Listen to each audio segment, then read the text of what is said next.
Hello everybody and welcome to a February book club. This month we are reading just one damn thing after another.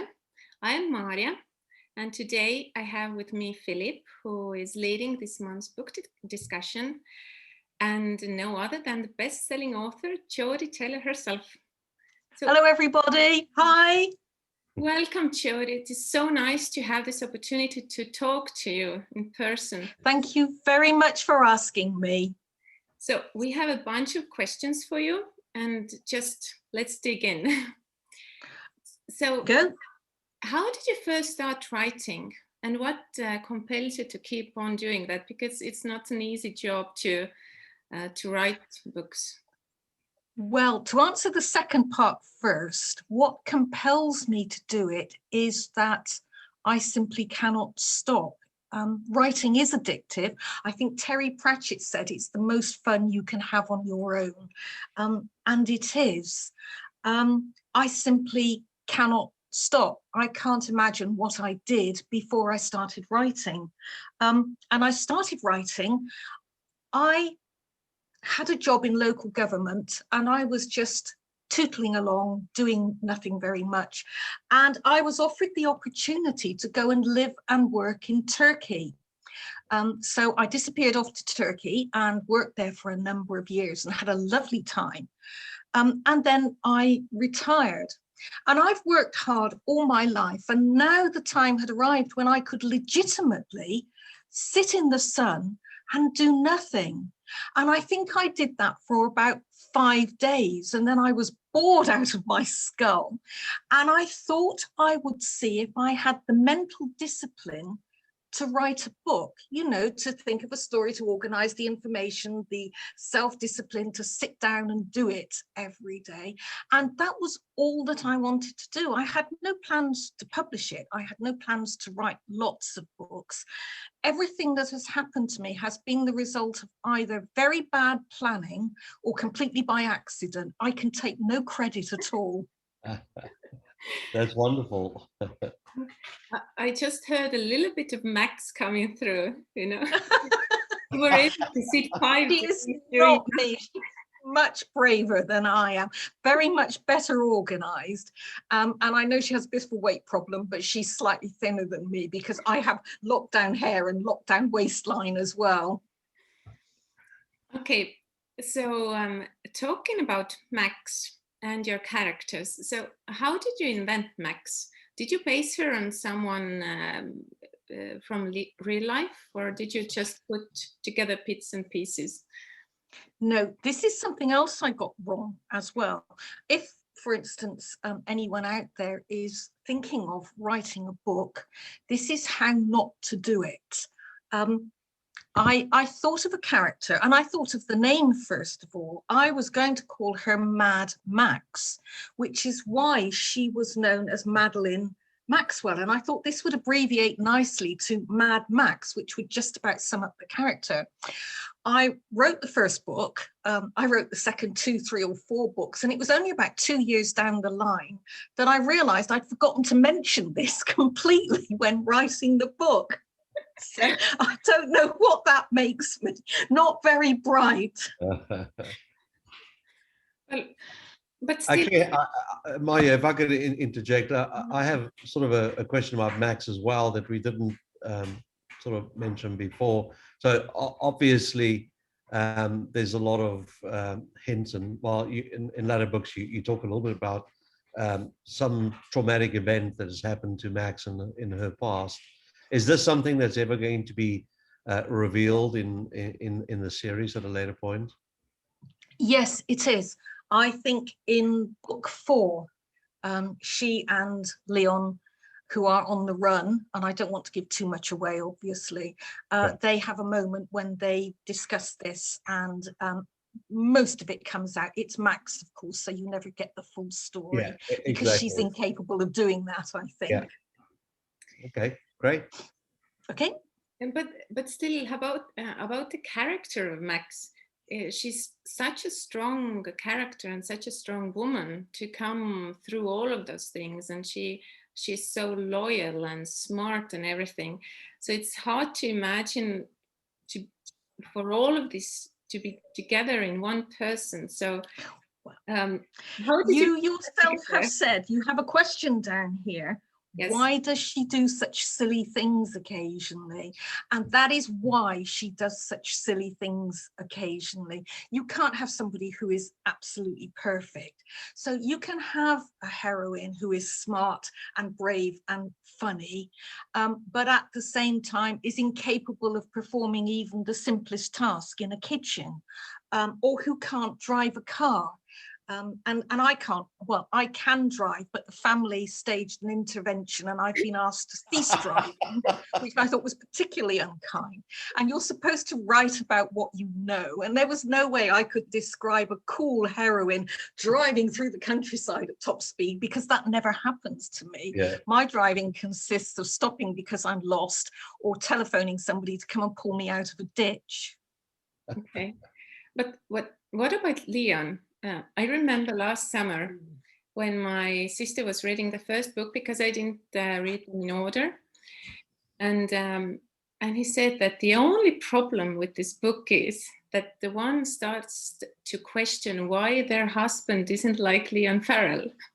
So he is kind of like a perfect guy, you know. So how did he... It's kind of you to say so, but he's not really. He has his moments when he lets her down occasionally or gets hold of the wrong end of the stick. Because again, I didn't want a perfect hero. I didn't want somebody tall and dark who stared broodingly at the horizon and was just always wonderful. So again, he gets things wrong. He misreads situations, partly again for him because of traumas in his past as well. So these were people I wanted to be rounded. I didn't just want pretty heroine, brave hero, and that was the end of it. So they have their flaws. Yeah, they're not particularly great communicators, are they? No, they're really not. I should imagine their friends really want to bang their heads together sometimes. Well, one thing that I've been thinking about is the time frame in the books, because Yes. it's really difficult to grasp how old Max is, or like how the time progresses, especially throughout the books, read in a series, because in the first book you say that Max had been at St. Mary's for 5 years, and it's kind of complicated. It is complicated, and a lot of it is my fault. I only ever meant to write the one book. It wasn't supposed to be published. None of that was supposed to happen. I just wanted to see if I could write a story, a book. And I was living in Fethiye in Turkey at the time, and we went down to the fish market. You go there every Tuesday, and you choose your fish and they cook it for you, and it's lovely. And if you're not very careful, you can spend a couple of bottles of wine and a whole afternoon there underneath the trees, just having a lovely time. And I happened to mention that I was writing a book, and that I completely failed to find anybody who was even remotely interested in it. And a friend of mine said, our daughter's self-published with Amazon, why don't you? And I said, oh no, I couldn't possibly do that. And then apparently somebody put a glass of wine into my hand and I agreed to do it. So that was how it all came about. And because I was only going to write the one book, my first editor said, you need to give a time scale. For heaven's sake, how long has she been at this place? 6 months, 2 years, 25 years, whatever. And because I wasn't planning ahead, because I don't, why would I? I said, I just tossed in a bit about her being there for 5 years. And then we get on to the science bit. Believe it or not, I don't just fling the books together. I do a bit of research every now and then. And the general consensus of opinion among people who know about this sort of thing are that you can leap about the timeline as much as you like, but your internal clock, your body clock, will continue to age normally. So this is where it starts to get confusing, because you can go and spend, say, 6 months at Troy, watching the Trojan War, and you come back and you could only actually have been gone for 3 days. Because you spent 6 months in Troy doesn't mean you've been gone for 6 months. But she, Max herself, has been at Troy for 6 months. So her body clock has aged 6 months, even though she's only away 3 days. And she does address this issue somewhere in the books. She does say, my actual age bears no relation to the date on my birth certificate, because I spent a year here, 3 months there, 6 months there. And she actually reckons she's between 5 and 7 years older than she actually is officially, according to her birth certificate. Yeah. Does that help at all? Not much. Yeah, I'm really sorry about that. Mm-hmm. As I was reading the end of the first book again, that was the one thing I wondered, that if when you were writing the first book, if you had any more planned to write, but you already answered that you didn't actually have a plan for the next ones. So No. Did you rewrite the ending? Because the ending like promises new books. Yes, in the original book, I killed them all off. They all died horribly in the last chapter because it was such fun. Markham, in fact, I killed halfway through the first book. He died very bravely defending his friends. And I don't know why. There was just some instinct. He was such a good character, and I thought I can do something with this. So I reinstated a lot of them. Some did still die, but I reinstated a lot of them. And by that time, my book had done really well on Amazon. It went to #1, which surprised me no end, and my family even more, bless them. And a publisher got hold of me, and of course you can't write just one book. Publishers like you to write lots of books, because then they can buy holiday homes and big sports cars and things. So I got signed up to a 3-book contract, and then there was another 3-book contract after that, and so on and so forth. And then while I was doing all this, I had all these ideas bubbling up for other books as well. So I have several other series on the go as well, because, you know, it would be really awful if I just didn't sit at my desk all day long and write. Yeah. You actually touch on a lot of things where I have, you know, every sentence you utter, I have 2 more questions. So for I'm me, not going anywhere. For me, what your books provide me is 3 of my favorite things: history, time travel, and humor. And you do a fantastic job of combining those. Thank you. I wanted to sort of dive into humor first. So again, you know, growing up in South Africa, we're very exposed to the whole British humor thing, and I enjoy it. And currently, I live in America, and I know that a lot of Americans don't really get it or find it funny or anything like that. But so I was curious whether, because I'm also a Terry Pratchett fan, which you have mentioned earlier, were you influenced at all by his writing style, or is the humor that's coming through in your books, which is fantastic, just sort of the general British type humor that you all seem to possess? I think it's a little bit of both. I've read all Terry Pratchett stuff many, many, many times. But there are lots of writers and lots of people who don't write who have a very similar style of humor. I think his style was very British. I think Douglas Adams is the same, don't you? Yeah, very much so. Yeah. Okay. Yes. Now on the question. history side, I was also curious. So there's obviously so many historic points that would be fantastic to have Max and the crew get involved in, and they do get their hands dirty very often. But do you sort of, when you start writing the book, do you have a historic moment in mind and then write the story around that, or is it the other way around? Okay. So no, I generally have a vague idea of where they're going, as I'm This sounds really quite stupid, but I don't actually write a story. It's more like building a story. So, Okay. excuse me. Don't panic about the cough. I've had it for years.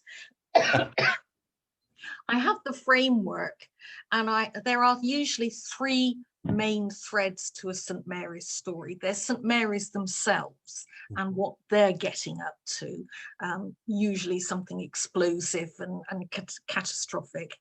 And then there's the story of Max and whatever point in her life she is at the moment. And then there's the history. And originally the books were all supposed to be about the history, and St. Mary's was simply the mechanism to get them there. And I think I had this idea that I would revive a love of history single-handedly across the country, because history isn't really taught in British schools anymore. Not anywhere. Well, yes, it's considered not important for some reason. So there I was, crusading away. And of course, St. Mary's being St. Mary's, they got to take over more and more of the book. But I do, for instance, when I wrote about Hastings, there are three main stages to the battle. There's Harold getting shipwrecked, which places him in William's power. Then there is the Battle of Stamford Bridge, which Harold wins but pays a terrible price. And then the mad dash to get to Hastings and do it all over again. Yeah. So that was the framework on which I wrote that book. And I had these three lovely stages, each one flowing from the other to give me the complete narrative. And when I was researching, because I see you have a question here about the research. Yes.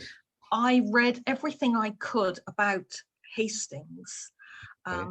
I drew maps, I drew contour maps, I read about the armies, how they were constituted, who was where the cavalry was, where the infantry were, where the archers were. I followed the battle through step by step by step. So I knew exactly where all the major protagonists were at the time. And then I inserted St. Mary's into the middle of it and had them react with what was going on around them. So I'm here in my little corner, which is where I write. And it was just wall to wall, 1066. It was everywhere. So that's how I do it. So do you also consult with historians or experts? Like when you were in a latter book, they were in Egypt and they're building the ship.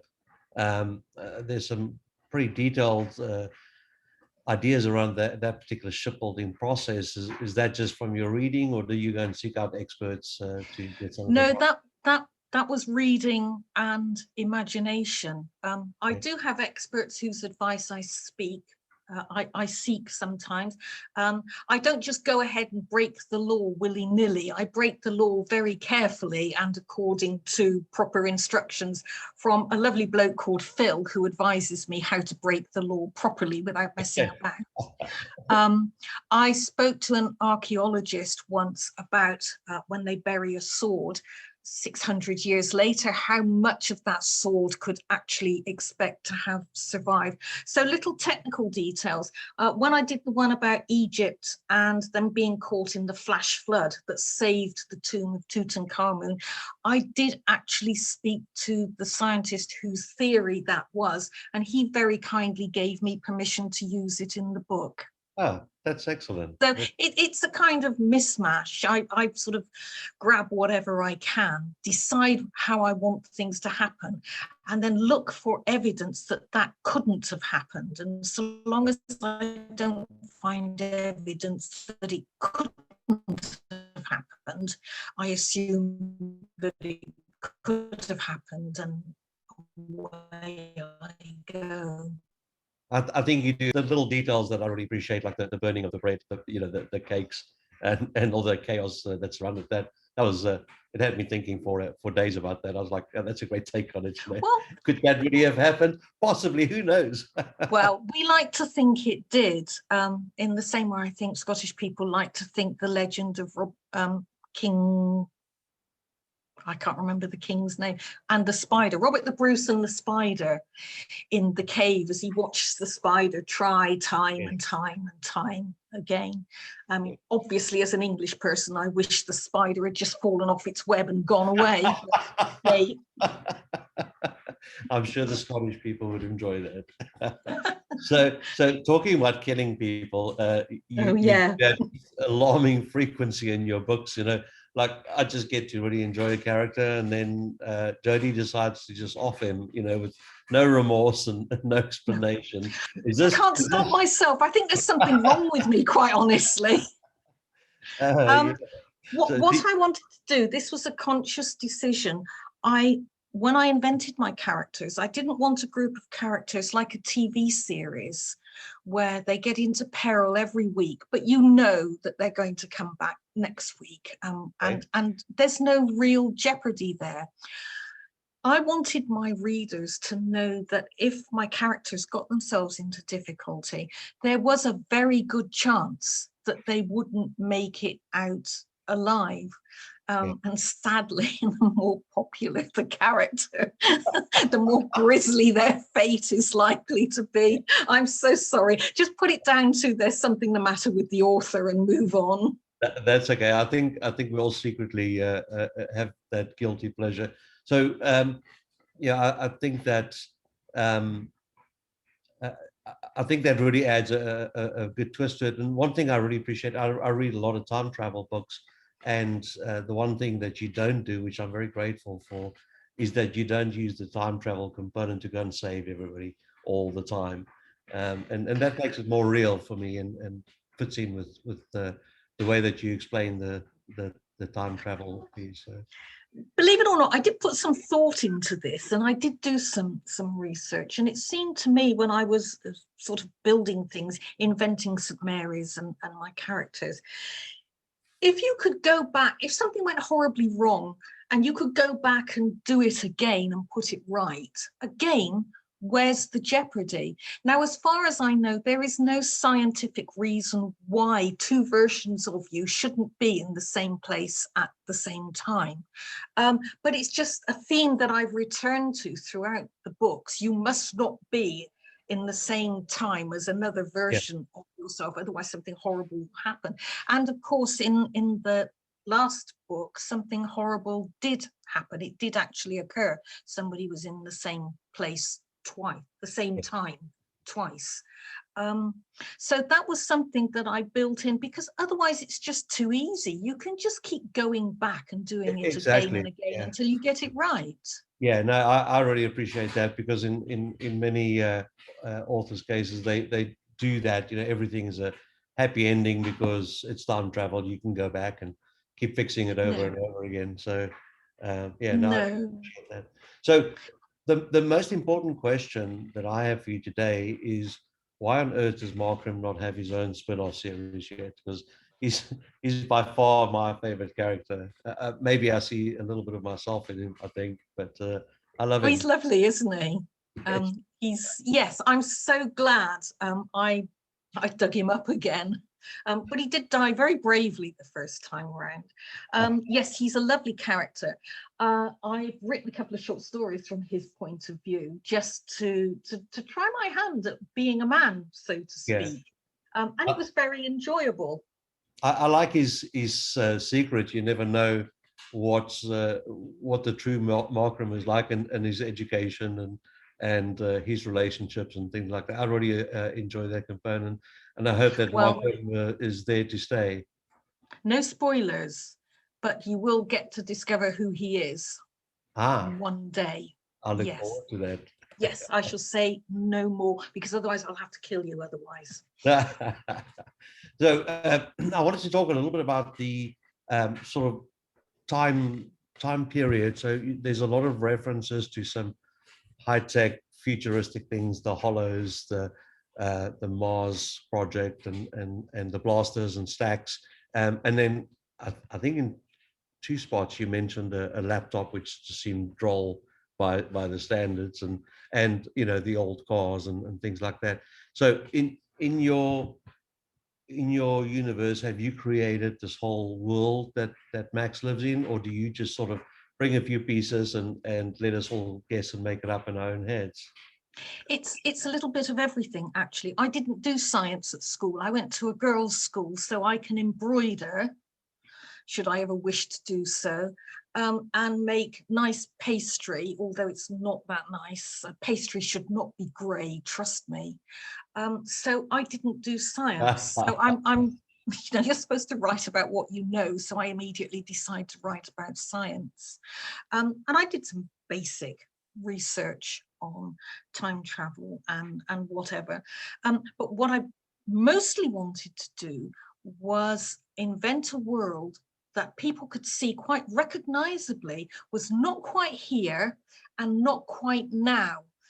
So I've mixed future and current things because it can't be all futuristic. Otherwise, your reader is not grounded. They need something to be able to relate to. So one or two familiar objects and then be able to build on that. And I've mentioned data stacks and time maps and whatever. And people are really very free. I give minimal descriptions. They're very free to imagine whatever they like. Yeah, that's it. I've forgotten what the other part of your question was. You did answer my question. I think that it does. You know, my question was like, do you have this whole world built out? Do you really expect the reader to take those hints and project it in their minds, which I personally enjoy. So you did answer that. I've kept it loose so that should the story demand more detail in one area, I can then provide that. I don't ever describe anything fully at its first appearance because I'm a bit wishy-washy and I'm a commitment phobe. I really don't like committing myself.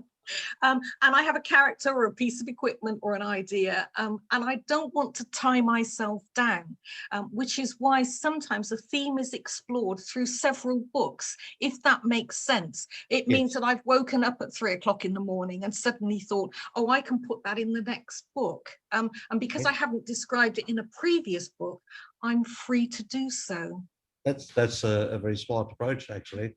So I appreciate that. So, Jodi, what does success look to you like from a literary point of view? Well, you've asked that in the wrong year, haven't you? There were all sorts of things lined up for me to do in 2020. I was signed up by a big publisher who thought I should be put to work immediately, and I was going to be guest of honour at the Terry Pratchett conference, and I was going to Belfast to Comic-Con there, and there were afternoon teas to meet my readers and talk about my books, and we had lots and lots of things planned. And of course, not one single thing happened. Sure. So at the moment, success to me looks like the corner of my room and my desk. Yes, I can relate. Don't you feel sorry for me? I think we might be running out of time. Is that right, yes, Maarja? Yes, exactly. We only have a couple of minutes left, and they go by so quickly. And 40 minutes is too short of a time to talk to you, because it's been such a pleasure to just hear you talk and be passionate about your writing, just as we are reading it.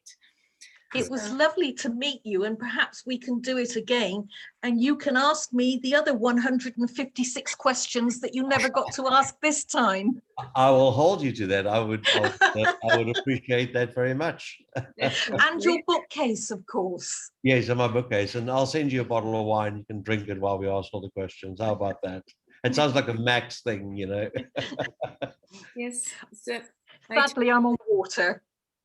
I just want to thank you again so much for joining us today. It wasn't actually our plan to start asking the writers to come and join us, but it kind of happened.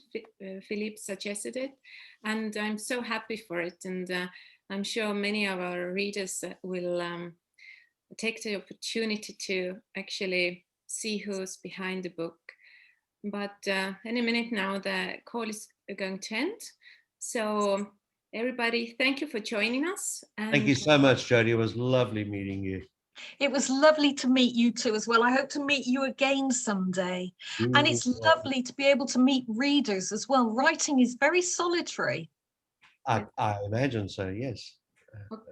Okay, so see you in the future. I hope so as well. Or in the And past. very best of luck to everybody. Stay happy and stay safe. Thank you. Thank you. You too. You too. Bye. Take care. Bye-bye.